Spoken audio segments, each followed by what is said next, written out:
देश दुनिया च वसते पंजाबियों को जी आया। मैं हरजिंदर सिंह रंधावा, तुसीं देख रहे हो पंजाब टैलीविजन और मेरे नाल ने सरदार इंद्रजीत सिंह बल, विश्व सिख संस्था कनेडा के साबका प्रधान जां फाउंडर प्रधान कह लीए। सरदार इंद्रजीत सिंह बल दीयां सर्विसिस निवेकलियां ने कनेडियन समाज दे लई और पंजाबी जिहड़े प्रवास कर गए उन्हां लई ये वो लोग ने जिहड़े जदों 84 दे विच बहुत वड्डा घल्लूघारा वापरदा, श्री दरबार साहब ते हमला हुंदा है, जिहड़ी एक तब्दीली कौतकी तब्दीली वापरदी है कि ये सारे दे सारे वो मुंडे जिहड़े संघर्ष कर रहे सी जीवन का, जिहड़े रोजी रोटी के आड़ दे विच लगे हुए सीगे, सिर धर दी बाजी ला रहे सी, इन्हां दा जीवन पलट जांदा। जिहड़े फिकरां दे विच अज असीं आ, ये फिकर उदों पाल लैंदे आ चढ़दी उमरे जवानी वेले। फिर ये विश्व सिख संस्था होंद चाहुंदी आ अमेरिका दे एक शहर तो, जिथे इस तरह दीयां संस्थावां नाल ये ह्यूमैनिटी नूं, ये मानवता नूं सर्व करन लई, अपने हक्कां हकूकां लई लड़न लई, मनुखी अधिकार भावें किसी दे भी होण उहदे लई लामबंद होने शुरू हो जांदे आ। अज जेकर कनेडियन धरती ते साडे बहुत सारे लोग चुन के आ रहे आ, अज जेकर सियासत विच दिलचस्पी लई जा रही है तो उहदे बेस, उहदे आधार, उहदी जड़ दे विच सरदार इंद्रजीत सिंह बल वर्गे लोग बैठे आ। जिहड़ी मुढ़ली इलैक्शन, मेरे ख्याल पहले इलैक्शन लड़न वालियां चों ये सी, इन्हां नूं पुछांगे अगे जाके डिटेल। लेकिन अज जिहड़े लोग हुण तुसीं कनेडियन पॉलिटिक्स विच वेखदे हो, चुन के आए होए MP ने जां सूबा सरकारां दे विच ने, उहदे आधार दे विच जे शुरुआत दे विच बल साहब वर्गे लोग आ, ते मैनूं इन्हां नाल गलबात करके खुशी होई। असीं इन्हां नूं कैमरे ते लिया है और इस दे नाल मैं एक दस दियां कि एक होर बड़ी नवेकली पहल इन्हां ने कीती है कि साडीआं जिहड़ियां अंतिम रस्मां होंदियां, आखिर ते हर बंदे ने मुकना हुंदा, मरना हुंदा, इस दुनिया तो जाना हुंदा है, फानी संसार तो रुखसत होना हुंदा है। उस मौके ते दूजी जगह ते दूजे देश विच, इत्थे तां सानूं पता हुंदा है कि साडीआं ए मड़ियां, ए साडीआं साडे सिवे ने उत्थे ही जाना, लेकिन उन्हां देशां दे विच वखरी तरह दीयां समस्यावां सी। उहदे विच इस सर्विसिस दे रहे ने, इन्हां ने अपने वो शमशान घाट बनाए आ, ना थां ये दस देणगे। लेकिन मैं सरदार साहब नूं आवाज़ मारदा, नाल लैना, जी आया आखदा। साडे कैमरे ते पहिलां तो मौजूद ने बल साहब, स्वागत है। बहुत मेहरबानी रंधावा साहब, थैंक यू सो मच। बल साहब मैनूं वो दस्सिओ घटनाक्रम जदों तुसीं केस कटाए हुए सी, लेकिन वो एकदम तुहाडे अंदर दर्द का एक पहाड़ खड़ा हुंदा है, तुसीं अपना रंग स्वरूप बदल लैंदे हो, पूरी तरह तुसीं सिੱਖੀ ਸਰੂਪ च आ जाते हो, फिर तुसीं ये संस्थावां कायम करदे हो, तुसीं सेवा वाले पासे लगदे हो, सियासत ज्वाइन करदे हो, इलैक्शन लड़दे हो। तो ये मैनूं तो बड़ा दिलचस्प जिहा लगदा सुन के कि एक तकलीफ जिहड़ी समुद्रां दे पार वापर रही सी, ਉਹਦਾ ਜ਼ਖਮ बड़ा वड्डा तुहाडे सीने च होया। असीं तां भुल भुला भी गए, तुसीं हुण भी पाली बैठे हो। अज मैनूं तकलीफ हुंदी कि साडे सियासतदान वो सिर्फ एक घटना समझ के उधर मुख मोड़ लैंदे आ। की कहने हो रंधावा साहब? 4 अप्रैल 1973 ਨੂੰ ਮੈਂ ਆਪਾਂ ਸੋਹਣਾ ਪੰਜਾਬ ਛੱਡਿਆ ਜੀ। ਆਲਮੋਸਟ 47 ਵਰੇ ਪਹਿਲਾਂ ਮੈਂ ਇਥੋਂ ਪ੍ਰਵਾਸ ਲੈ ਲਿਆ ਆਪਣੇ ਮੁਲਕ ਤੋਂ ਜੀ। ਔਰ ਜਿਵੇਂ ਤੁਸੀਂ ਕਿਹਾ ਹੀ ਹੈ ਕਿ ਰੋਟੀ ਰੋਜ਼ੀ ਦੀ ਭਾਲ ਦੇ ਵਿੱਚ ਸਦੀਆਂ ਤੋਂ ਇਹ ਵਰਤਾਰਾ ਰਿਹਾ ਹੈ। ਮਨੁੱਖ ਉਹ ਨਵੀਆਂ ਜਿਹੜੀਆਂ ਚਰਾਗਾਹਾਂ ਚਰਾਂਦਾ ਲੱਭਦਾ ਰਿਹਾ ਜੀ, ਤੇ ਫਿਰ ਪਾਣੀਆਂ ਦੀ ਭਾਲ ਤੇ ਪਿੱਛੇ ਫਿਰ ਜਿੱਥੇ ਉਸਨੂੰ ਚੰਗੀ ਰੋਟੀ ਰੋਜ਼ੀ ਮਿਲੀ, ਉਹ ਇਸ ਤਰ੍ਹਾਂ ਹੀ ਪ੍ਰਵਾਸ ਕਰਦਾ ਰਿਹਾ। ਇੱਕ ਇਹ ਵੀ ਕਾਰਨ ਸੀ ਮੇਰਾ ਹਿੰਦੁਸਤਾਨ ਛੱਡਣ ਦਾ, ਤੇ ਦੂਸਰਾ ਜਿਹੜਾ ਉੱਥੇ ਦਾ ਸਿਸਟਮ ਸੀਗਾ ਉਹ ਵੀ ਮੈਨੂੰ ਬੌਦਰ ਕਰ ਰਿਹਾ ਸੀ। ਈਵਨ ਉਹਨਾਂ ਦਿਨਾਂ ਦੇ ਵਿੱਚ ਜਦੋਂ ਮੇਰੀ ਉਮਰ ਮਸਾਂ ਹਾਲੇ 20 ਸਾਲ ਦੀ ਸੀ, 20 ਸਾਲ ਦੇ ਬੰਦੇ ਨੂੰ ਬਹੁਤੀ ਸੋਝੀ ਨਹੀਂ ਹੁੰਦੀ, ਪਰ ਮੈਂ ਮਹਿਸੂਸ ਕੀਤਾ ਵੀ ਇੱਥੇ ਦਾ ਸਿਸਟਮ ਜਿਹੜਾ ਬੜਾ ਧੁੰਦਲਾ ਤੇ ਕਰਪਟ ਹੋ ਰਿਹਾ। ਇੱਥੇ ਆ ਕੇ ਜੀ ਸਾਰਿਆਂ ਦੀ ਤਰ੍ਹਾਂ ਅਸੀਂ ਵੀ ਰੋਟੀ ਰੋਜ਼ੀ ਦੀ ਭਾਲ ਵਿੱਚ ਹਰ ਤਰ੍ਹਾਂ ਦੇ ਕੰਮ ਸ਼ੁਰੂ ਕੀਤੇ। ਔਰ ਅਚਾਨਕ ਜਦੋਂ 1978 ਦੇ ਵਿੱਚ ਵਿਸਾਖੀ ਤੇ 13 ਸਿੰਘਾਂ ਦਾ ਉੱਥੇ ਕਤਲੇਆਮ ਹੋ ਜਾਣਾ ਤੇ ਫਿਰ ਕੌਮ ਨੂੰ ਨਿਆਂ ਨਾ ਮਿਲਣਾ, ਤੇ ਗੱਲ ਤੇ ਸ਼ੁਰੂ ਲੋਕਾਂ ਦੇ ਵਿੱਚ ਇੱਥੇ ਥੋੜੀ ਬਾਲੀ ਉਦੋਂ ਹੋ ਗਈ ਸੀ। ਫਿਰ ਦਰਬਾਰ ਸਾਹਿਬ ਦੇ ਵਿੱਚ ਮੋਰਚਾ ਲੱਗ ਜਾਣਾ, ਔਰ ਬੇਸ਼ੱਕ ਉਹ ਪੋਲੀਟੀਕਲ ਡਿਮਾਂਡ ਸਨ ਜਾਂ ਧਾਰਮਿਕ ਕੁਛ ਮੰਗਾਂ ਸਨ ਸਿੱਖਾਂ ਦੀਆਂ, ਔਰ ਬੜੀਆਂ ਜੈਨੂਨ ਸਨ। ਅੱਜ ਅਸੀਂ ਜਦੋਂ ਦੇਖਦੇ ਹਾਂ 36-38 ਸਾਲ ਬਾਅਦ ਤੇ ਸਾਨੂੰ ਬੜੀਆਂ ਹੀ ਹਾਸੋਹੀਣੀਆਂ ਜਿਹੀਆਂ ਗੱਲਾਂ ਲੱਗਦੀਆਂ ਨੇ। ਉਹਨਾਂ ਮੰਗਾਂ ਚੋਂ ਇੱਕ ਗੱਲ ਵੀ ਇੱਕ ਗੱਡੀ ਦਾ ਹੀ ਨਾਂ ਰੱਖ ਦਿਓ ਜੀ ਗੋਲਡਨ ਟੈਂਪਲ ਨਾਂ ਤੇ, ਇੱਕ ਐਂਟੀਨਾ ਹੀ ਲਾ ਦਿਓ ਜੀ, ਅਸੀਂ ਉੱਥੇ ਕੀਰਤਨ ਬੈਠੇ। ਔਰ ਜਦੋਂ ਸਰਕਾਰ ਇਹ ਵੀ ਮੰਗਾਂ ਛੋਟੀਆਂ ਤੁਹਾਨੂੰ ਜ਼ਲੀਲ ਕਰਨ ਵਾਸਤੇ ਇਹ ਮੰਨਦੀ ਨਹੀਂ ਹੈ ਕਿ ਇਹ ਕੀ ਮੰਗਾਂ ਨੇ ਸਰਕਾਰਾਂ ਵਾਸਤੇ, ਦੈਟ ਵਾਜ਼ ਨਥਿੰਗ, ਪੀਨਟਸ। ਤੇ ਫਿਰ ਉਹ ਗੱਲ ਵੱਧਦੀ ਗੋਲਡਨ ਟੈਂਪਲ ਤੇ ਅਟੈਕ, ਦਰਬਾਰ ਸਾਹਿਬ ਦੀ ਬੇਰੁਮਤੀ, ਅਕਾਲ ਤਖਤ ਦਾ ਢੱਠ ਜਾਣਾ, ਔਰ ਇੱਥੇ ਲੋਕਾਂ ਦੀ ਮਾਨਸਿਕਤਾ ਉਵੇਂ ਵਲੂੰਦਰੀ ਗਈ ਜਿਵੇਂ ਤੁਸੀਂ ਪੰਜਾਬ ਦੇ ਵਿੱਚ ਜਾ ਕੇ ਤੁਸੀਂ ਦੇਖਦੇ ਸੀ।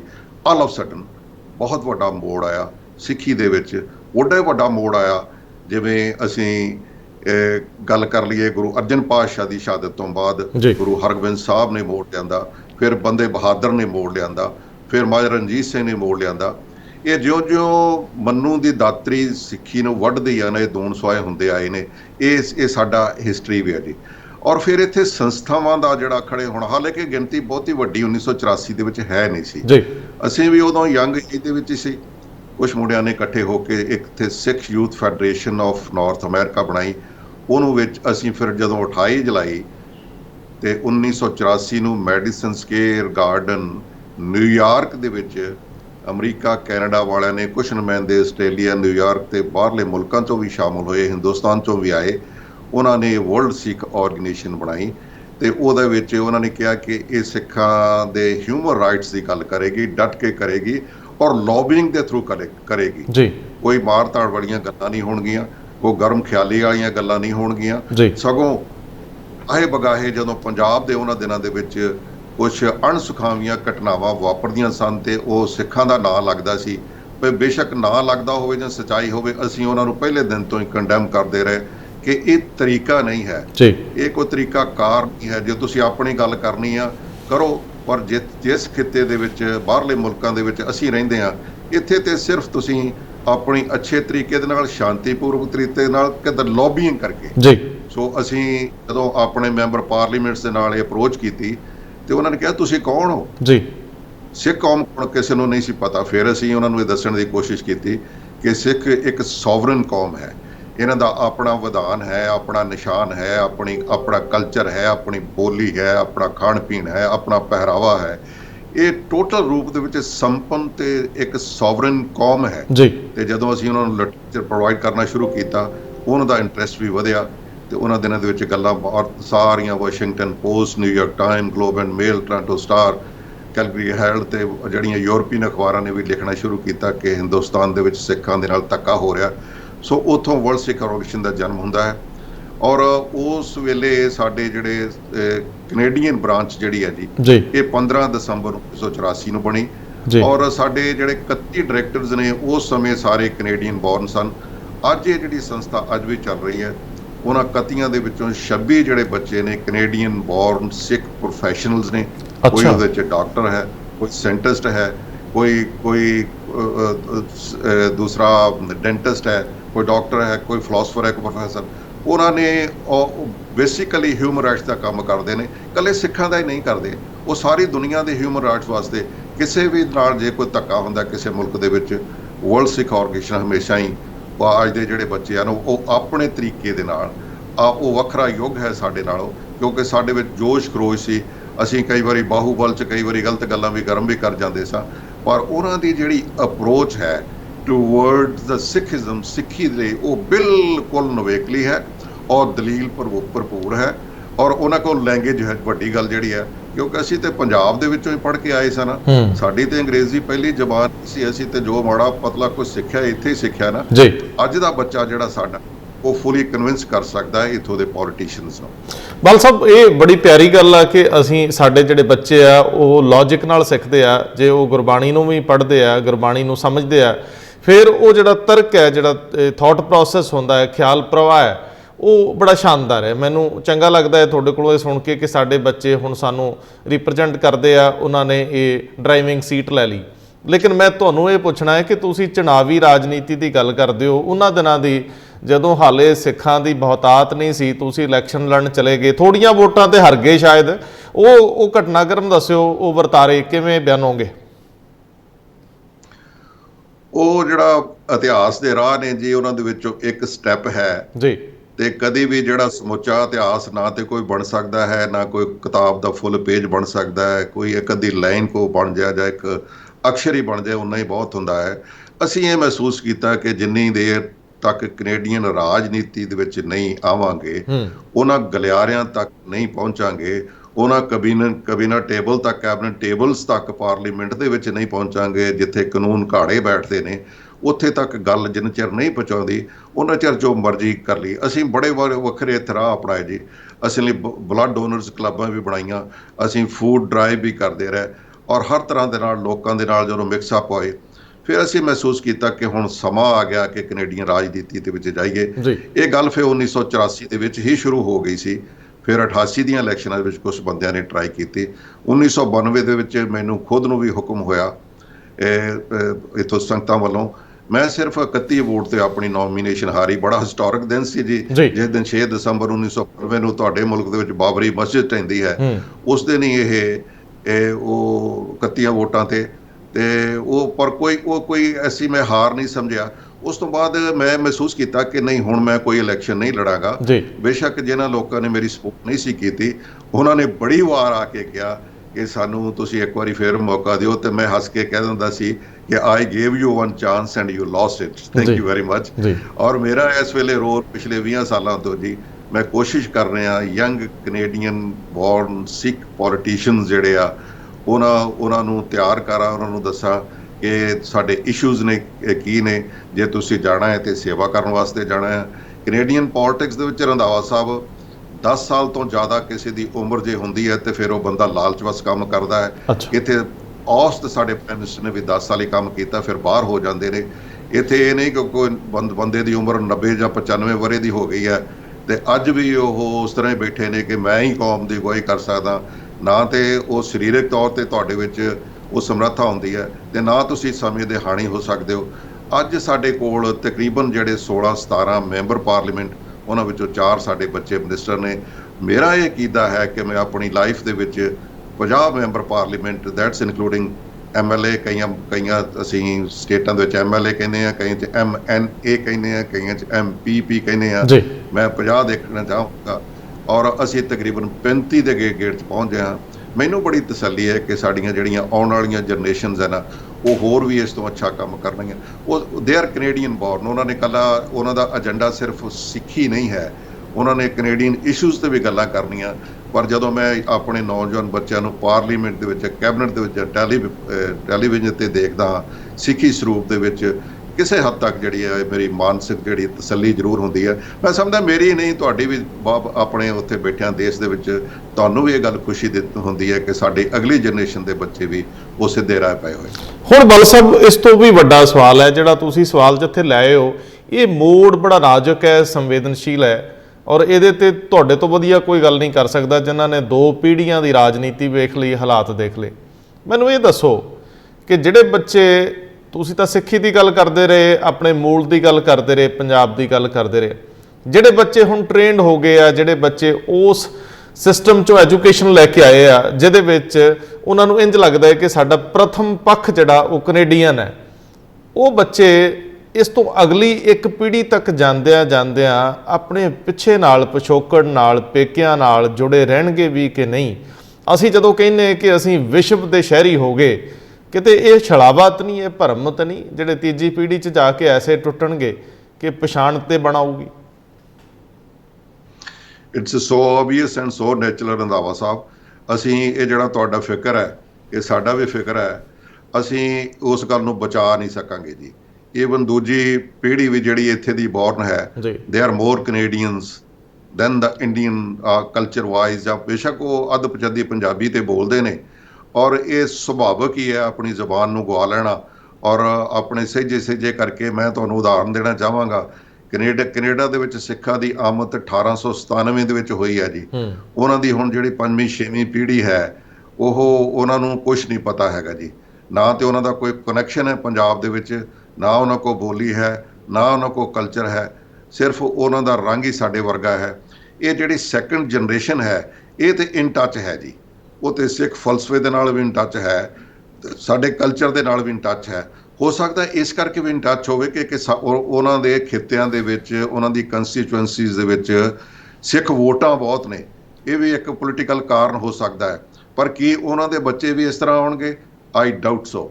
ਇਟਸ ਸੋ ਓਬਵੀਅਸ, ਇਹ ਨੈਚੁਰਲ ਪ੍ਰੋਸੈਸ ਹੈ। ਪਰ ਅੱਛੀ ਗੱਲ ਰੰਧਾਵਾ ਸਾਹਿਬ ਇਹ ਕਹਿਣਾ ਚਾਹਾਂਗਾ, ਜਿਹੜਾ ਲੇਟਲੀ ਪਿਛੇ 5 ਸਾਲਾਂ ਤੋਂ 7 ਸਾਲਾਂ ਤੋਂ ਜਿਹੜਾ ਨਵਾਂ ਬਲੱਡ ਪੰਜਾਬ ਦੇ ਵਿੱਚੋਂ, ਬੇਸ਼ੱਕ it's a big loss to Punjab, and it's again to us here in Canada. ਜਿਹੜੇ ਬੱਚੇ ਸਾਡੇ ਸਟੂਡੈਂਟਸ ਆ ਰਹੇ ਨੇ ਪੰਜਾਬ ਦੇ ਵਿੱਚੋਂ, ਮੈਂ ਹਮੇਸ਼ਾ ਹੀ ਉਹਨਾਂ ਦੇ ਹੱਕਾਂ ਦੀ ਖਾਤਰ ਖੜਿਆ ਹਾਂ ਪਿਛਲੇ 5 ਸਾਲਾਂ ਤੋਂ। ਜਦੋਂ ਵੀ ਕੋਈ ਦੁਸ਼ਵਾਰੀਆਂ ਉਹਨਾਂ ਤੋਂ ਆਈਆਂ ਨੇ, ਉਹਨਾਂ 'ਚ ਮੇਰਾ ਆਪਣਾ ਸਵਾਰਥ ਵੀ ਹੈ। ਉਹਨਾਂ ਨੇ ਸਾਡੀ ਇੱਕ ਪੀੜ੍ਹੀ ਹੋਰ ਬਚਾ ਲੈਣੀ ਹੈ, ਸਾਡੇ ਗੁਰਦੁਆਰੇ ਬਚਾ ਲੈਣੇ ਨੇ। ਨਹੀਂ ਤੇ ਜਿਵੇਂ ਅਸੀਂ 70s ਦੇ ਵਿੱਚ ਅੰਗਰੇਜ਼ਾਂ ਦੇ ਚਰਚ ਖਰੀਦ ਕੇ ਗੁਰਦੁਆਰੇ ਬਣਾਏ ਸਨ, ਤੇ ਜਿਹੜੇ ਵੱਡੇ ਵੱਡੇ ਗੁਰਦੁਆਰੇ ਆ, ਜੇ ਇਹ ਨਵੀਂ ਜਨਰੇਸ਼ਨ, ਨਵਾਂ ਬਲੱਡ ਪੰਜਾਬ ਤੋਂ ਨਾ ਆਉਂਦਾ, ਮੈਂ ਫਿਰ ਕਹਿ ਰਿਹਾ ਕਿ ਇਹ 'ਚ ਮੇਰਾ ਸਵਾਰਥ ਹੈ। ਮੈਨੂੰ ਦੁੱਖ ਵੀ ਹੁੰਦਾ ਹੈ ਕਿ ਪੰਜਾਬ 'ਚੋਂ ਤੁਸੀਂ 20 ਸਾਲ ਦਾ ਬੱਚਾ ਪਾਲ ਪਲੋਸ ਕੇ, ਫਿਜ਼ੀਕਲੀ ਫਿਟ ਕਰਕੇ, ਔਰ ਸਾਡੇ ਮੁਲਕ ਦੇ ਵਿੱਚ 18 ਸਾਲ ਤੱਕ ਕਿਸੇ ਬੱਚੇ ਨੂੰ ਪਾਲਣ ਲਈ ਸਰਕਾਰ ਦਾ, ਸਮਾਜ ਦਾ $1 ਮਿਲੀਅਨ ਲੱਗਦਾ ਹੈ ਜੀ। ਤੁਸੀਂ ਪਾਲ ਕੇ ਸਾਨੂੰ ਦੇ ਰਹੇ ਹੋ। ਅਗਲੇ 30-40 ਸਾਲ ਉਹਨਾਂ ਬੱਚਿਆਂ ਨੇ ਸਾਡੇ ਵਾਸਤੇ ਕੰਮ ਕਰਨਾ ਹੈ। ਪਰ ਮੈਨੂੰ ਅੱਛਾ ਇਹ ਲੱਗਦਾ ਹੈ ਕਿ ਇਹਨਾਂ ਨੇ ਸਾਡੀ ਇੱਕ ਜਨਰੇਸ਼ਨ ਹੋਰ ਬਚਾ ਲੈਣੀ ਆ। ਮੈਂ ਉਹਨਾਂ ਬੱਚਿਆਂ ਵਾਸਤੇ ਹਮੇਸ਼ਾ ਸ਼ੁਭ ਸ਼ਾਮਾ ਰੱਖਦਾ। ਨਹੀਂ, ਪਰ ਮੈਂ ਦੇਖੋ, ਤੁਹਾਡਾ ਫਿਕਰ ਤੁਹਾਡੀ ਪਛਾਣ ਨਾਲ ਰਿਹਾ। ਤੁਸੀਂ ਕੈਨੇਡਾ ਦੇ ਵਿੱਚ ਰਹਿ ਕੇ ਵੀ ਜਿਉਂਦੇ ਪੰਜਾਬ ਲਈ ਰਹੇ ਹੋ, ਪੰਜਾਬੀ ਲਈ ਰਹੇ ਹੋ, ਸਿੱਖੀ ਲਈ ਰਹੇ ਹੋ। ਤੁਹਾਡੇ 'ਚ ਜਿੰਨੇ ਵੀ ਬਦਲਾਅ ਆਏ ਆ, ਉਹ ਤੁਹਾਡੀ ਪਿੱਠ ਭੂਮੀ ਨਾਲ ਜੁੜਦੇ ਆ। ਹੁਣ ਜਿਹੜੀ ਪੀੜ੍ਹੀ ਤੁਸੀਂ ਗੱਲ ਕਰਦੇ ਹੋ, ਜਿਹਨੇ ਕੈਨੇਡੀਅਨ ਗੁਰੂ ਘਰਾਂ ਦੇ ਵਿੱਚ ਸੇਵਾ ਕਰਨੀ ਆ, ਜਿਨ੍ਹਾਂ ਦੇ ਇੱਕ ਪੀੜ੍ਹੀ ਨੇ ਹੋਰ ਅੱਗੇ ਅਜੇ ਉਹਨਾਂ ਦੇ ਰੰਗ 'ਚ ਰੰਗੇ ਰਹਿਣਾ ਹੈ, ਮੈਂ ਫਿਰ ਪੁੱਛਦਾ ਹਾਂ ਕਿ ਆਖਰ ਉਹਨਾਂ ਨੇ ਵੀ ਤਾਂ ਇਸ ਪ੍ਰੋਸੈਸ ਦੇ ਵਿੱਚ ਉੱਥੇ ਖਪਤ ਹੋ ਜਾਣਾ। ਹੁਣ ਅਗਲੀ ਗੱਲ ਇਹ ਆ ਕਿ ਸਾਡੀ ਇੱਥੋਂ ਜਿਹੜੀ ਬ੍ਰੇਨ ਡਰੇਨ ਅਸੀਂ ਕਹਿੰਦੇ ਆ, ਜਾਂ ਜਿਹੜੇ ਸਾਡੇ ਸਭ ਤੋਂ ਸਿਆਣੇ ਬੱਚੇ ਸੀਗੇ, ਪੜ੍ਹਾਈ ਪੱਖੋਂ ਲਾਇਕ ਬੱਚੇ ਸੀਗੇ, ਉਹ ਵੱਡੀਆਂ ਯੂਨੀਵਰਸਿਟੀਆਂ ਚਲੇ ਗਏ। ਜਿਹੜੇ ਥੋੜ੍ਹੇ ਕਮਜ਼ੋਰ ਸੀ, ਮਡਿਓਕਰ ਸੀ, ਉਹ ਮੱਧਮ ਜਿਹੜੇ ਤੁਹਾਡੇ ਕਾਲਜ ਹੈਗੇ ਉਹਨਾਂ 'ਚ ਚਲੇ ਗਏ। ਬਾਕੀ ਜੁਗਾੜ 'ਚ ਲੱਗਿਆ ਕਿ ਅਸੀਂ ਵੀ ਚਲੇ ਜਾਈਏ। ਹੁਣ ਇਹ ਜਿਹੜੀ ਪ੍ਰਕਿਰਿਆ, ਇਸ ਪ੍ਰਕਿਰਿਆ ਦੇ ਵਿੱਚ ਸਾਡੀ ਜਿਹੜੀ ਅਸਲ ਪਛਾਣ ਹੈ, ਤੁਹਾਡੀ ਵੀ ਪਛਾਣ ਮੁੜ ਕੇ ਉਸ ਗੁਰੂ ਦੀ ਜਨਮ ਭੂਮੀ ਵਾਲੀ ਜਗ੍ਹਾ ਹੈ, ਪੰਜਾਬ ਹੀ ਹੈ। ਹੁਣ ਇਸ ਪ੍ਰਕਿਰਿਆ ਦੇ ਵਿੱਚ ਇਸ ਮਰਨ ਨੂੰ ਅਸੀਂ 100 ਸਾਲ ਤੋਂ ਵੱਧ ਨਹੀਂ ਲੈ ਕੇ ਜਾ ਸਕਦੇ।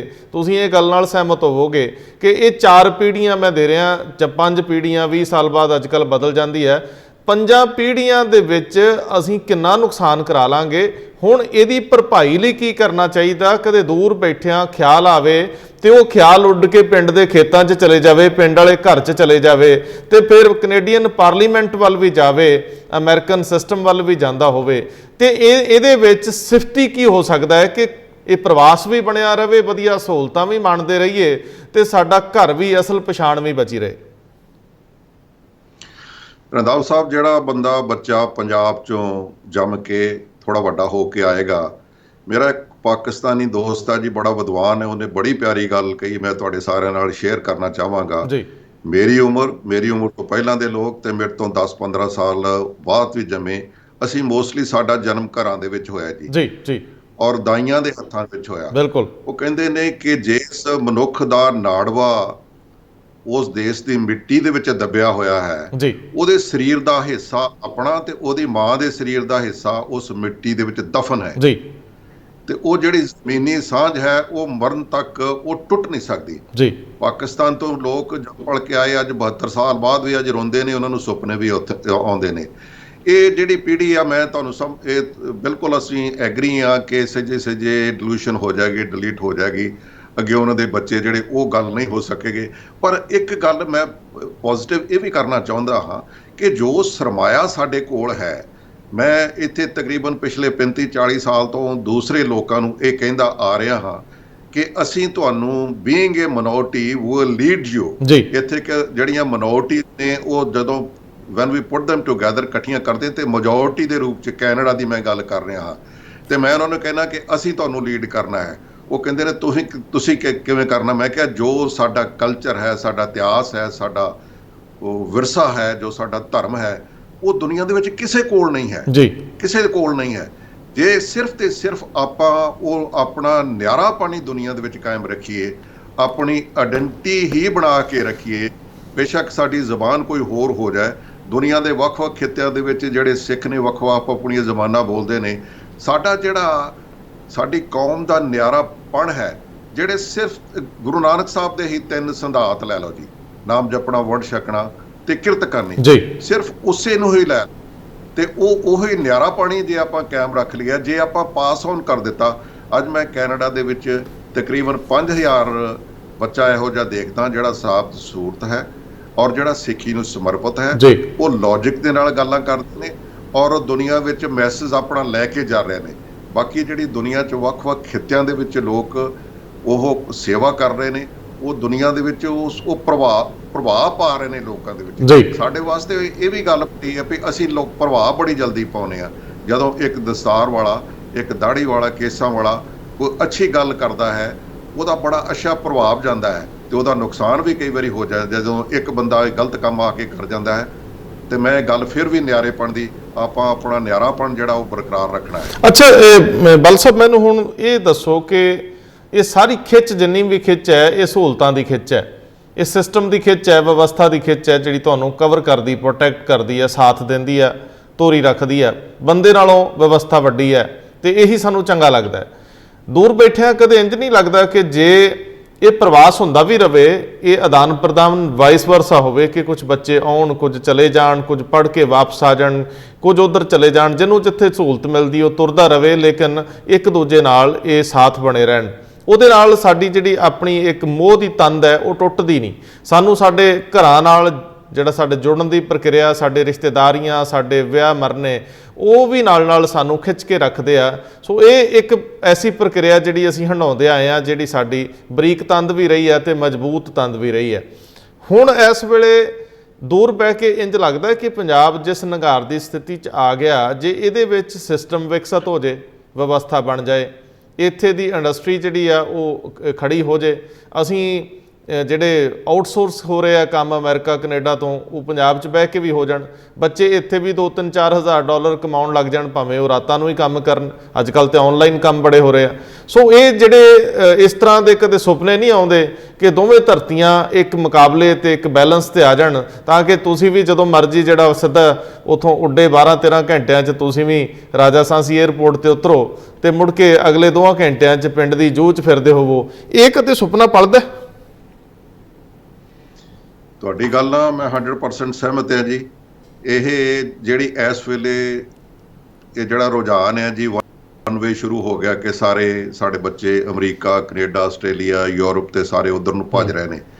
ਇੱਥੇ ਦਾ ਜਿਹੜਾ ਸਾਡੀ ਉਮਰ ਦੇ ਜਿਹੜੇ ਲੋਕ ਨੇ, ਜਿਨ੍ਹਾਂ ਦੀਆਂ ਰੋਟੀਆਂ ਵੀ ਪੂਰੀਆਂ ਹੋ ਗਈਆਂ, ਜਿਨ੍ਹਾਂ ਦੇ ਮਕਾਨ ਵੀ ਬਣ ਗਏ ਅੱਛੇ, ਔਰ ਉਹ ਜ਼ਿੰਦਗੀ ਦੇ ਉਸ ਪੜਾਅ ਤੇ ਵੀ ਹੈ, ਪਤਾ ਨਹੀਂ ਉਹ ਹੋਰ ਉਹਨਾਂ ਕੋਲ ਕਿੰਨਾ ਕੁ ਸਮਾਂ ਹੈ, ਉਹ ਪੰਜਾਬ ਲਈ ਕੁਛ ਨਾ ਕੁਛ ਕਰਨਾ ਲੋਚਦੇ ਨੇ, ਮਨੋ ਰੋਚਦੇ ਨੇ, ਧਨੋ ਰੋਚਦੇ ਨੇ ਤੇ ਤਨੋ ਰੋਚਦੇ ਨੇ। ਇਨਕੈਪੇਬਲ ਲੀਡਰਸ਼ਿਪ ਜਿਹੜੀ ਪੰਜਾਬ ਦੀ ਹੈ, ਮੈਨੂੰ ਕਹਿਣ 'ਚ ਕੋਈ ਡਰ ਨਹੀਂ, ਮੈਂ ਸਾਰਿਆਂ ਨੂੰ ਹੀ ਜਾਣਦਾ ਹੈ, ਉਹ ਮੈਨੂੰ ਜਾਣਦੇ ਨੇ। ਜਿਹੜੀ ਨਲਾਇਕ ਲੀਡਰਸ਼ਿਪ ਪੰਜਾਬ ਦੀ ਹੈ, ਉਹ ਸਾਰੀਆਂ ਪਾਰਟੀਆਂ ਨੇ, ਉਹਨਾਂ ਨੇ ਪੰਜਾਬ ਨੂੰ ਉੱਥੇ ਲਿਆ ਕੇ ਖੜਾ ਕਰ ਦਿੱਤਾ ਹੈ। ਬਹੁਤ ਸਾਰੇ ਸਾਡੇ ਵੀਰ ਇੱਥੋਂ ਪੈਸੇ ਵੀ ਲੈ ਕੇ ਗਏ ਕਿ ਉੱਥੋਂ ਕੰਮਕਾਰ ਸ਼ੁਰੂ ਕਰਦੇ ਆ, ਕੁਛ ਨਾ ਕੁਛ ਕਰਦੇ ਆ। ਉਹਨਾਂ ਨੂੰ ਉਹ ਜ਼ਲੀਲ ਹੋਣਾ ਪਿਆ, ਉਹ ਖੱਜਲ ਖਰਾਬੀ ਹੋਣੀ ਪਈ। ਜਿਹੜੇ ਰਹਿਬਰ ਸਨ, ਉਹਨਾਂ ਨੇ ਉਹਨਾਂ ਨੂੰ ਲੁੱਟਣ ਦੀ ਕੋਸ਼ਿਸ਼ ਕੀਤੀ, ਉਹਨਾਂ ਵਿੱਚੋਂ ਹਿੱਸਾ ਪੱਤੀ ਮੰਗੇ ਗਏ, ਔਰ ਉਹਨਾਂ ਨੇ ਉਹ ਸਾਨੂੰ ਸਿਰਫ ਉਹ ਮੁਰਗੀ ਤੇਰੇ ਸਮਝਦੇ ਵੀ ਜਿਹੜੀ ਸੋਨੇ ਦਾ ਆਂਡਾ ਦਊਗੀ, ਔਰ ਸਾਨੂੰ ਮੁਰਗੀਆਂ ਤੋਂ ਜ਼ਿਆਦਾ ਉਹਨਾਂ ਨੇ ਕਦੀ ਕੋਈ ਸਮਝਿਆ ਨਹੀਂ ਹੈ। ਪੰਜਾਬ ਦੀ ਧਰਤੀ ਉਹ ਧਰਤੀ ਹੈ, ਮੈਂ ਇੱਥੇ ਆ ਕੇ ਅਕਸਰ ਕਹਿੰਦਾ ਹਾਂ ਕਿ ਸਾਲ ਦੇ ਵਿੱਚ 2 ਵਾਰ ਸੋਨੇ ਦਾ ਜਿਹੜਾ ਥਾਲ ਹੈ ਜੀ, ਜਿਹਦੇ ਵਿੱਚ ਹੀਰੇ, ਮੋਤੀ, ਜਵਾਹਰਤ, ਮੈਂ ਫਸਲ ਦੀ 2 ਫਸਲਾਂ ਦੀ ਗੱਲ ਕਰਦਾ ਹਾਂ, ਉਹ ਜੇ ਕੋਈ ਮਾਰਚ ਦੇ ਵਿੱਚ ਜਾ ਕੇ ਦੇਖ ਲਵੇ ਜਾਂ ਕੋਈ ਅਕਤੂਬਰ ਮਹੀਨੇ 'ਚ, ਕੋਈ ਮਰਲਾ ਵੀ ਪੰਜਾਬ ਦਾ ਨਹੀਂਗਾ ਜਿੱਥੇ ਫਸਲ ਜਿਹੜੀ ਲਹਿਰਾਉਂਦੀ ਨਹੀਂ ਤੇ ਇੰਨਾ ਅਨਾਜ ਪੈਦਾ ਹੋ ਰਿਹਾ। ਮੈਂ ਕੈਨੇਡਾ ਵਿੱਚ ਰਹਿੰਦਾ ਹਾਂ ਜੀ, ਇੱਥੇ 3 ਮਹੀਨੇ ਨੇ ਸਿਰਫ ਸਾਡੀ ਫਸਲ ਵਾਸਤੇ। ਅੱਜ ਵੀ ਸਾਡੇ ਟੈਂਪਰੇਚਰ ਰਾਤ ਨੂੰ ਮਈ ਦੇ ਵਿੱਚ ਮਾਈਨਸ ਚਲਾ ਜਾਂਦਾ ਹੈ।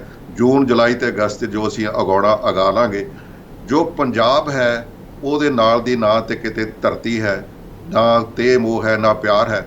ਪਰ ਜਿਹੜੀ ਇਨਕੈਪੇਬਲ ਲੀਡਰਸ਼ਿਪ ਹੈ ਪਿਛਲੇ ਤਕਰੀਬਨ 30-40 ਸਾਲਾਂ ਤੋਂ ਇਹ ਜਿਹੜੀ ਸਾਡੇ ਗਲ ਪਈ ਹੋਈ ਹੈ, ਔਰ ਉਹ ਛੱਡਣ ਨੂੰ ਤਿਆਰ ਨਹੀਂ ਹੈ। ਜਿਵੇਂ ਪਹਿਲਾਂ ਹੀ ਬੇਨਤੀ ਕੀਤੀ ਕਿ ਪੋਲੀਟੀਸ਼ੀਅਨ ਦੀ ਜਿਹੜੀ ਪੋਲੀਟੀਕਲ ਏਜ ਹੈ ਉਹ 10 ਸਾਲ ਤੋਂ ਜ਼ਿਆਦਾ ਨਹੀਂ ਹੋਣੀ ਚਾਹੀਦੀ।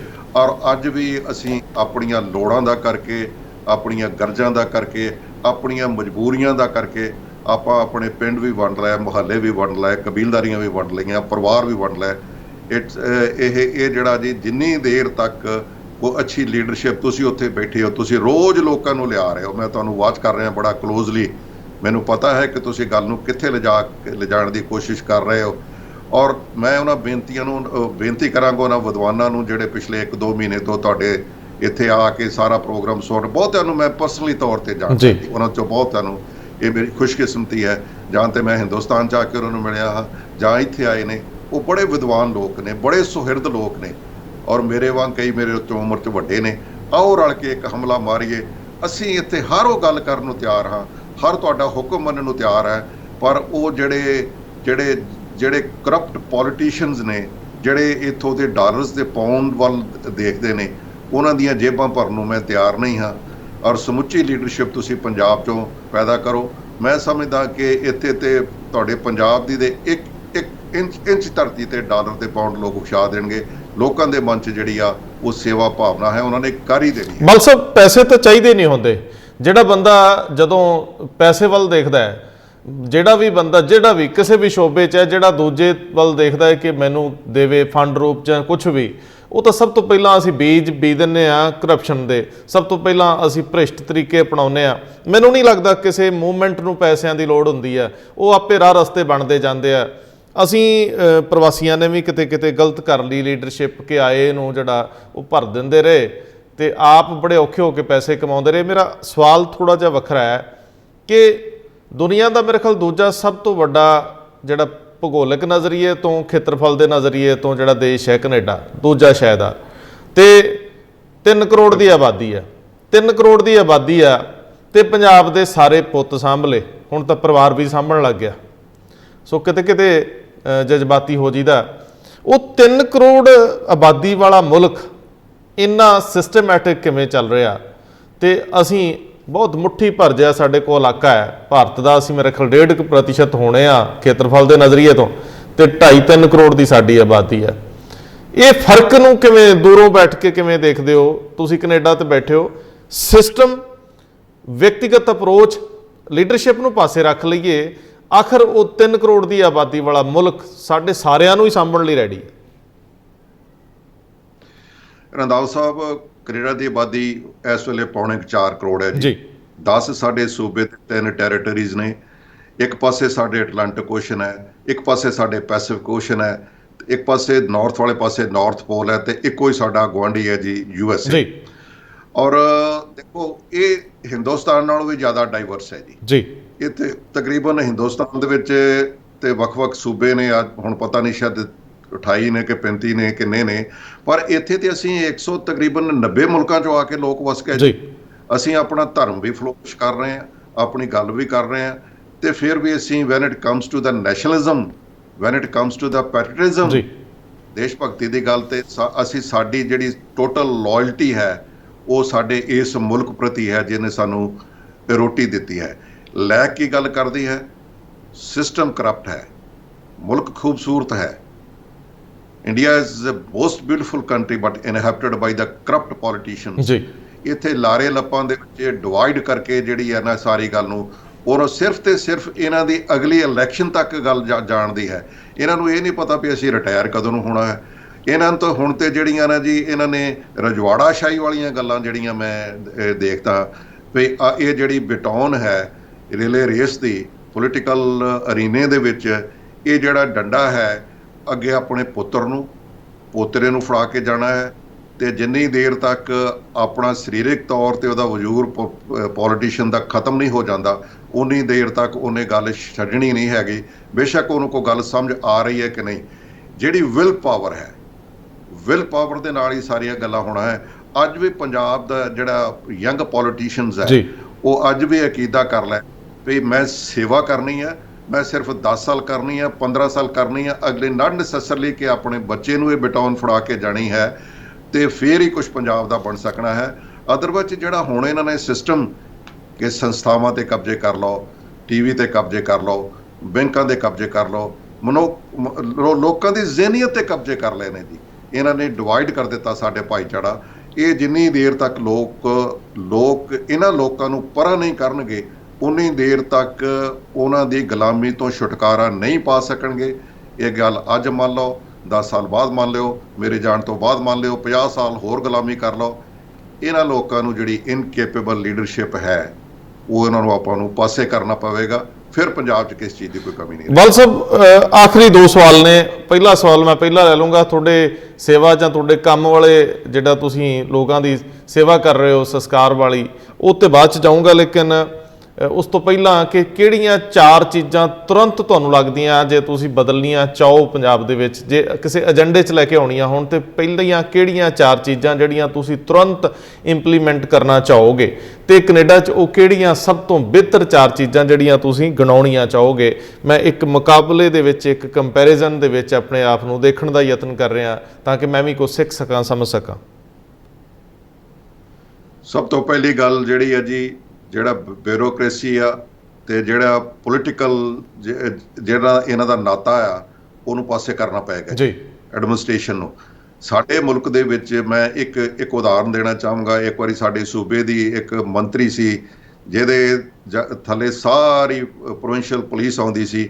ਉਹਦੇ ਹਲਕੇ ਦੇ ਵਿੱਚ ਰਾਤ ਨੂੰ ਕੋਈ ਬੱਚੇ ਪਾਰਟੀ ਕਰ ਰਹੇ ਸਨ। ਇਹ ਗੱਲ ਕੋਈ 25 ਸਾਲ ਪੁਰਾਣੀ ਹੈ।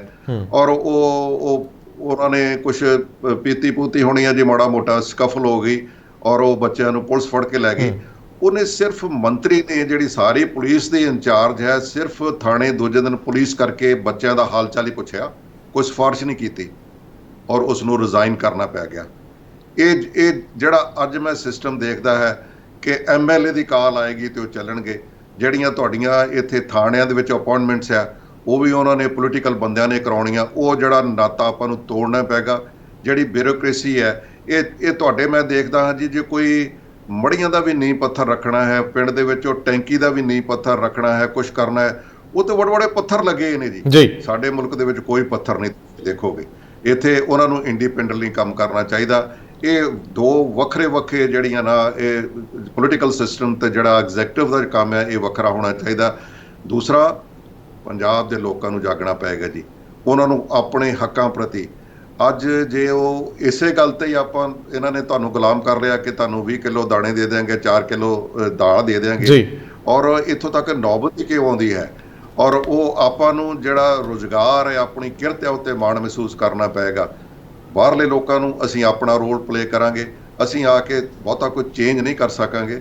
ਇੱਥੋਂ ਜਿਹੜਾ ਇੱਕ ਵਾਰੀ ਚਲਾ ਗਿਆ ਰੰਧਾਵਾ ਸਾਹਿਬ, ਜਿਹੜਾ ਪਿੰਡੋਂ ਅੰਮ੍ਰਿਤਸਰ ਆ ਗਿਆ, ਉਹਨੇ ਵਾਪਸ ਪਿੰਡ ਨਹੀਂ ਜਾਣਾ। ਜਿਹੜਾ ਅੰਮ੍ਰਿਤਸਰੋਂ ਚੰਡੀਗੜ੍ਹ ਚਲਾ ਗਿਆ, ਦਿੱਲੀ ਚਲਾ ਗਿਆ, ਉਹਨੇ ਅੰਮ੍ਰਿਤਸਰ ਨਹੀਂ ਆਉਣਾ। ਦਿੱਲੀ ਨੂੰ ਜਿਹੜਾ ਛੱਡ ਗਿਆ, ਉਹ ਆਪਣੀ ਉਮਰ 'ਚ ਤੇ ਆਏਗਾ, ਉਹ ਆ ਨਹੀਂ ਸਕੇਗਾ। ਪਰ ਆਪਾਂ ਨੂੰ ਇੱਕ ਜਿਹੜਾ ਲਿੰਕ ਹੈ ਨਾ ਜੀ, ਆਪਣੇ ਕੋਲ ਜਿਹੜਾ ਇਜ਼ਰਾਈਲ ਦਾ ਬਹੁਤ ਸੁਪਰ ਮਾਡਲ ਹੈ 1948 ਦੇ ਵਿੱਚ ਉਹ ਬਣਿਆ ਔਰ ਘਿਰਿਆ ਹੋਇਆ ਅਰਬਾਂ ਦੇ ਸਮੁੰਦਰ ਦੇ ਵਿਚਾਲੇ। ਹਰ ਜਿਊਸ਼ ਬੰਦਾ ਆਪਣੀ ਸਟੇਟ ਦੇ ਨਾਲ, ਬੇਸ਼ੱਕ ਉੱਥੇ ਜੰਮਿਆ ਜਾਂ ਨਹੀਂ ਜੰਮਿਆ, ਉਹਦੇ ਨਾਲ ਕਨੈਕਟਡ ਹੈ, ਉੱਥੇ ਕੰਟਰੀਬਿਊਟ ਕਰਦਾ ਹੈ। ਔਰ ਅੱਜ ਜੇ ਦੁਨੀਆ ਦੇ ਜਿਹੜੇ ਨੋਬਲ ਪ੍ਰਾਈਜ਼ ਆ, ਉਹਨਾਂ ਵਿੱਚੋਂ ਅੱਜ ਵੀ ਜਿਹੜੀ ਅਸੀਂ ਤੇ ਫਿਰ ਵੀ ਕਿਤੇ 2% ਹੋਵਾਂਗੇ, ਉਹ ਤਾਂ ਮੇਰਾ ਖਿਆਲ 1% ਤੋਂ ਵੀ ਘੱਟ ਹੈ। ਔਰ ਸਾਰੀ ਦੁਨੀਆ ਦੇ ਵਿੱਚ ਛਾਏ ਹੋਏ ਆਪਾਂ ਨੂੰ ਜਿਹੜਾ ਸਾਡਾ ਇੰਟੈਲੈਕਟ ਹੈ, ਸਾਡੀਆਂ ਯੋਗਤਾਵਾਂ ਨੇ, ਸਾਡੇ ਵਿਦਵਾਨ ਲੋਕਾਂ ਦੀ ਜਿਹੜੀ ਵਿਦਵਤਾ ਹੈ, ਉਸ ਨੂੰ ਪੂਲ ਕਰਨਾ ਪਏਗਾ। ਮੈਂ ਪਿਛਲੇ ਦਿਨੀ ਸੁਣ ਰਿਹਾ ਸੀ ਕਿਸੇ ਵਿਦਵਾਨ ਦੀ ਗੱਲ ਤੁਹਾਡੇ ਚੈਨਲ ਤੇ, ਉਹ ਕਹਿੰਦੇ ਇਹਨਾਂ ਨੂੰ ਤੇ ਮੰਨਦੇ ਹੀ ਨਹੀਂ, ਇਹਨਾਂ ਨੂੰ ਪਾਸੇ ਕਰ ਦਿਓ ਤਾਂ ਕਿ ਉਹ ਆਪਣਾ ਬਾਹੂਬਲ, ਆਪਣਾ ਬੁਰਸ਼ਾਗਰਦੀ ਤੇ ਸੰਸਥਾਵਾਂ ਤੇ ਕਬਜ਼ੇ ਕਰਕੇ ਆਪਣੀ ਗੱਲ ਕਰ ਸਕਣ। ਆਪਾਂ ਨੂੰ ਐਜ਼ ਏ ਟੀਮ ਜਿਹੜਾ ਨਾ ਕੰਟਰੀਬਿਊਟ ਕਰਨਾ ਪਏਗਾ, ਨਹੀਂ ਤੇ ਆਪਾਂ ਜਿਹੜੀ ਹੈ ਗੁਲਾਮੀ ਉਹਨਾਂ ਪਰਿਵਾਰਾਂ ਦੀ, ਉਹਨਾਂ ਲੋਕਾਂ ਦੀ ਹੋਰ ਵੀ ਬਹੁਤ ਸਾਰੇ ਸਿਰ ਹੰਢਾਉਂਦੇ ਰਹਾਂਗੇ। ਸਰਦਾਰ ਸਾਹਿਬ, ਸਰਦਾਰ ਬਲ ਸਾਹਿਬ, ਮੈਂ ਉਹ ਸਵਾਲ ਤਾਂ ਮੈਨੂੰ ਲੱਗਦਾ ਰਹਿ ਜਾਣਾ, ਸਮਾਂ ਕਾਫੀ ਹੋ ਗਿਆ, ਲੇਕਿਨ ਫਿਰ ਵੀ ਜਦੋਂ ਤੁਸੀਂ ਅੰਤਮ ਰਸਮਾਂ ਕਿਸੇ ਦੀਆਂ, ਤੁਹਾਨੂੰ ਲੱਗਿਆ ਕਿ ਇਸ ਖੇਤਰ 'ਚ ਆਉਣਾ, ਇਹ ਸਭ ਤੋਂ ਅਹਿਮ ਪੱਖ ਹੁੰਦਾ ਜੀਵਨ ਦਾ, ਜਦੋਂ ਤੁਸੀਂ ਬਹੁਤ ਜ਼ਿਆਦਾ ਤਕਲੀਫ 'ਚ ਵੀ ਹੁੰਦੇ ਹੋ ਔਰ ਜਦੋਂ ਸਭ ਤੋਂ ਜ਼ਿਆਦਾ ਜ਼ਰੂਰਤ ਵੀ ਹੁੰਦੀ ਹੈ ਕਿ ਅਸੀਂ ਮਰਿਆਦਾ ਨਾਲ ਕਿਸੇ ਦਾ ਅੰਤਮ ਸੰਸਕਾਰ ਕਰ ਸਕੀਏ। ਸੋ ਇਹ ਜਿਹੜਾ ਤੁਸੀਂ ਕਿੱਤਾ ਚੁਣਿਆ, ਕਸਬ ਚੁਣਿਆ, ਔਰ ਇਹ ਚੁਣਿਆ, ਮੈਨੂੰ ਲੱਗਦਾ ਕਿ ਇਹ ਭਾਵਨਾਵਾਂ ਦੇ ਵੇਗ 'ਚੋਂ ਹੋਊਗਾ। ਕੋਈ ਸਮੱਸਿਆਵਾਂ ਰਹੀਆਂ ਹੋਣਗੀਆਂ, ਅਦਰਵਾਈਜ਼ ਬੰਦਾ ਥੋੜ੍ਹੀ ਕੀਤਿਆਂ ਇਸ ਖੇਤਰ 'ਚ ਪੈਰ ਧਰਦਾ ਨਹੀਂ। ਉਹਦੇ ਬਾਰੇ ਥੋੜ੍ਹਾ ਜਿਹਾ ਦੱਸ ਦਿਓ, ਕਿਉਂਕਿ ਜਿਹੜਾ ਵਿਸਥਾਰ ਮੈਂ ਤੁਹਾਡੇ ਕੋਲ ਲੈਣਾ ਉਹ ਤਾਂ ਬਹੁਤ ਲੰਬਾ ਹੈ, ਜਿਹਦੇ ਵਿੱਚ ਉੱਥੇ ਸਾਰੀ ਦੀ ਸਾਰੀ, ਕਿਉਂਕਿ ਕਈ ਵਾਰੀ ਸਾਨੂੰ ਲਾਸ਼ਾਂ ਇੱਧਰ ਵੀ ਮੰਗਾਉਣੀਆਂ ਪੈਂਦੀਆਂ ਨੇ, ਉੱਥੇ ਇੰਸ਼ੋਰੈਂਸ ਨਾਲ ਜੁੜੇ ਮਸਲੇ, ਹੋਰ ਵੀ ਕਈ ਕੁਝ ਹੈ, ਉਹ ਸਾਰਾ ਪੁੱਛਾਂਗਾ। ਲੇਕਿਨ ਤੁਸੀਂ ਮੈਨੂੰ ਇਸ ਖੇਤਰ 'ਚ ਆਉਣ ਦਾ ਉਹ ਜਿਹੜਾ ਕਾਰਨ ਜਾਂ ਇਹਦੇ ਨਾਲ ਜੁੜੀਆਂ ਚੀਜ਼ਾਂ ਕੁਝ ਜੇ ਦੱਸ ਦਿਓ ਸੰਖੇਪ 'ਚ। ਰੰਧਾਵਾ ਸਾਹਿਬ, ਬਿਲਕੁਲ ਇਹ ਭਾਵਨਾਤਮਕ ਗੱਲ ਸੀ ਔਰ ਸਾਡੀ ਇਹ ਮਨੁੱਖੀ ਸਰੀਰ ਨੂੰ ਸਾਂਭਣ ਦੀ ਲੋੜ ਸੀਗੀ। ਬਹੁਤ ਲੰਬੇ ਸਮੇਂ ਤੋਂ ਮੈਂ ਕਮਿਊਨਿਟੀ ਦੇ ਵਿੱਚ ਵਿਚਰਦਾ ਰਿਹਾ ਤੇ ਅਕਸਰ ਕਮਿਊਨਿਟੀ ਦੇ ਵਿੱਚ ਲੋਕਾਂ ਦੇ ਨਾਲ, ਪਰਿਵਾਰਾਂ ਦੇ ਨਾਲ ਜਦੋਂ ਕੋਈ ਇਹੋ ਜਿਹੀ ਘਟਨਾ ਵਾਪਰ ਜਾਂਦੀ ਸੀ, ਮੈਂ ਜਾਂਦਾ ਸੀ ਅਰੇਂਜਮੈਂਟ ਕਰਾਉਣ ਫਿਊਨਰਲ ਹੋਮਸ ਦੇ ਵਿੱਚ। ਉਹਨਾਂ ਦੇ ਜਦੋਂ ਕੱਪੜੇ ਪਾਉਣੇ ਨਾਲ ਚਲੇ ਜਾਣਾ ਜੀ, ਜਾਂ ਦਸਤਾਰ ਸਜਾਉਣੀ ਨਾਲ ਚਲੇ ਜਾਣਾ ਜੀ। ਮੈਂ ਮਹਿਸੂਸ ਕੀਤਾ, ਇਹ ਗੱਲ ਮੈਂ 1995 ਦੀ ਕਰ ਰਿਹਾ ਜੀ, ਉਹਨਾਂ ਦਿਨਾਂ ਦੇ ਵਿੱਚ ਮੈਂ ਮਹਿਸੂਸ ਕੀਤਾ ਕਿ ਇਹ ਮਨੁੱਖ ਨੇ ਜਿਹੜਾ ਆਇਆ ਉਸਨੇ ਚਲੇ ਜਾਣਾ ਹੈ ਜੀ, ਔਰ ਸਾਡੇ ਕੋਲ ਇਹ ਫੈਸਿਲਿਟੀ ਨਹੀਂ ਹੈ, ਔਰ ਬਹੁਤ ਹੈਵਲੀ ਜਿਹੜੇ ਅਸੀਂ ਡਾਲਰ ਪੇ ਕਰ ਰਹੇ ਹਾਂ, ਔਰ ਅਸੀਂ ਆਪਣੇ ਧਰਮ ਦੇ ਹਿਸਾਬ ਨਾਲ, ਕਰਮ ਦੇ ਹਿਸਾਬ ਨਾਲ, ਕਲਚਰ ਦੇ ਹਿਸਾਬ ਨਾਲ ਕੋਈ ਉੱਥੇ ਰਵਾਇਤ ਨਹੀਂ ਆਪਣੀ ਕਰ ਸਕਦੇ। ਸਾਡੇ ਵਾਸਤੇ ਫਿਊਨਰਲਸ ਉਨੇ ਹੀ ਇੰਪੋਰਟੈਂਟ ਨੇ ਜਿੰਨੇ ਸਾਡੇ ਵਿਆਹ ਸ਼ਾਦੀਆਂ ਨੇ। ਔਰ ਫਿਰ ਇਹ ਤਕਰੀਬਨ 1910 ਦੇ ਵਿੱਚ ਫਿਰ ਇੱਥੇ ਜ਼ਮੀਨ ਲੈ ਕੇ ਜੀ ਅਸੀਂ ਇਹ ਸ਼ੁਰੂ ਕੀਤਾ।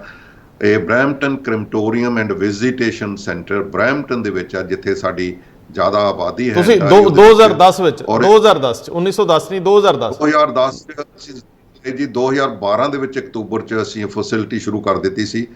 ਔਰ ਨਾਰਥ ਅਮਰੀਕਾ ਦਾ ਸਭ ਤੋਂ ਵੱਡਾ ਇਹ ਫਿਊਨਰਲ ਹੋਮ ਹੈ ਜੀ, 27,000 ਸਕੁਅਰ ਫੀਟ ਬਿਲਡਿੰਗ ਹੈ। ਬਹੁਤ ਸਾਰੇ ਸਾਡੇ ਮਿੱਤਰ ਤੋਂ ਇੱਥੇ ਆ ਕੇ ਦੇਖ ਕੇ ਗਏ ਨੇ। 3.5 ਏਕੜ ਜ਼ਮੀਨ ਹੈ, 250 ਕਾਰਾਂ ਦੀ ਪਾਰਕਿੰਗ ਹੈ। ਵਿਸਤਾਰ ਦੇ ਨਾਲ ਆਪਾਂ ਬਹੁਤ ਜ਼ਰੂਰੀ ਇਨਫੋਰਮੇਸ਼ਨ ਹੈ ਆਪਾਂ ਕਿਸੇ ਵੱਖਰੇ ਐਪੀਸੋਡ ਦੇ ਵਿੱਚ, ਕਿਉਂਕਿ ਪੰਜਾਬ ਦੇ ਅਕਸਰ ਲੋਕਾਂ ਨੂੰ ਇੱਥੇ ਫਿਊਨਰਲ 'ਤੇ ਆਉਣਾ ਪੈਂਦਾ ਹੈ, ਜਾਂ ਹੁਣ ਹਰ ਪਰਿਵਾਰ ਦੇ ਜਿਹੜੇ ਜੀਅ ਨਾਲ ਅਸੀਂ ਸਾਰੀ ਦੁਨੀਆ ਵਿੱਚ ਸਕੈਟਰਡ ਹਾਂ, ਕੋਈ ਆਸਟ੍ਰੇਲੀਆ ਬੈਠਾ, ਕੋਈ ਇੰਗਲੈਂਡ ਬੈਠਾ ਹੈ। ਕਿਵੇਂ ਅਸੀਂ ਫੈਸਿਲਿਟੀਜ਼ ਕੈਮਰੇ ਦੇ ਨਾਲ, ਲੈਪਟਾਪ ਦੇ ਨਾਲ ਸਾਰੀ ਦੁਨੀਆ 'ਚ ਦਿਖਾ ਸਕਦੇ ਹਾਂ। ਕਿਵੇਂ ਲੋਕ ਬੋਡੀ ਭੇਜੀ ਜਾਂਦੀ ਹੈ ਜਾਂ ਇੰਡੀਆ ਤੋਂ ਲਿਆਉਣੀਆਂ ਪੈਂਦੀਆਂ ਨੇ, ਕਿਵੇਂ ਅਸੀਂ ਸਾਰਾ ਕੁਝ ਕਰਦੇ ਹਾਂ। ਇਹ ਸਾਰੀ ਗੱਲ ਵਿਸਤਾਰ ਦੇ ਨਾਲ ਫਿਰ ਇਹਨੂੰ ਤੁਸੀਂ ਓਨ ਕਰਦੇ ਹੋ, ਤੁਹਾਡੇ ਨਿੱਜੀ ਉਦਮ ਨੇ?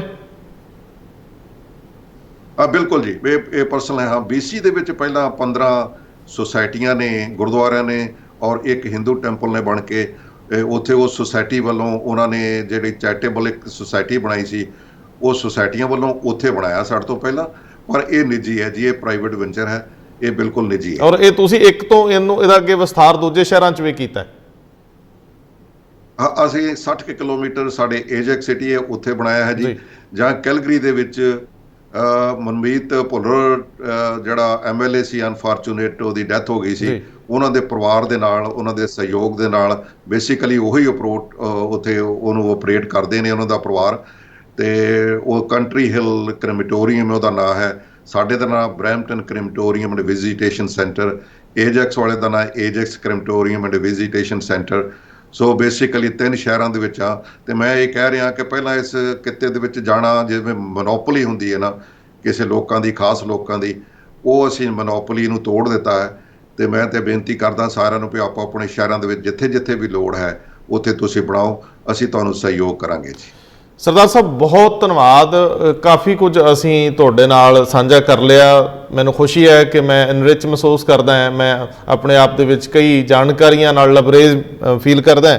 ਮੈਂ ਅਗਲੇ ਇੱਕ ਸਮੇਂ ਦੇ ਵਿੱਚ ਤੁਹਾਡੇ ਨਾਲ ਤੁਹਾਡੇ ਕੰਮ ਦੇ ਬਾਰੇ 'ਚ ਡਿਟੇਲ 'ਚ ਜਾਣਕਾਰੀ ਲਈ ਅਸੀਂ ਇੱਕ ਵਾਰੀ ਫਿਰ ਜੁੜਾਂਗੇ।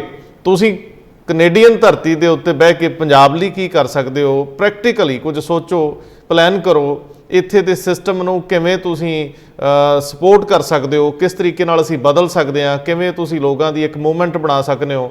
ਸੋ ਜੇ ਤੁਸੀਂ ਉੱਥੇ ਕਰ ਸਕਦੇ ਹੋ ਤਾਂ ਇਹ ਵੀ ਤੁਹਾਡੀ ਧਰਤੀ, ਇੱਕ ਘਰ ਤੁਹਾਡਾ ਇੱਥੇ ਵੀ ਆ।